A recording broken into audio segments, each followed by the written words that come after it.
ভালোবাসা প্রকাশের জন্য চিৎকার করে বলতে হয় না ভালোবাসি। চুপ থেকেও অনেক কিছু প্রকাশ করা যায়।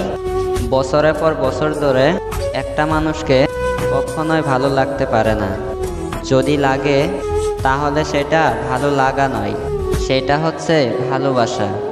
গুরুত্ব না থাকলে একই ছাদের নিচেও দূরত্ব লাগে, আর গুরুত্ব থাকলে একই আকাশের নিচে থাকলেও কাছের মনে হয়।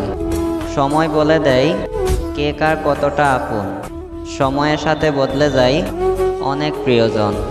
সময়ের সাথে বোঝা যায় কে আপন কে পর, কে বন্ধু কে স্বার্থপর। তারও প্রিয় হতে না পারা তেমন কোনো কষ্টের ব্যাপার না। সবচেয়ে কষ্টের ব্যাপার হচ্ছে কোনো একজন তোমার সাথে এমন অভিনয় করেছে তুমি তার খুব প্রিয়, খুব আপন। তারপর যখন একটা সময় তুমি তার প্রতি দুর্বল হয়ে পড়বে, তখন বুঝতে পারবে যে ব্যাপারটা একদম মিথ্যে। দিন শেষে আমাদের মন খারাপের কারণ আমাদের প্রিয়জনেরা নয়, তার উপর থাকা মায়াগুলো।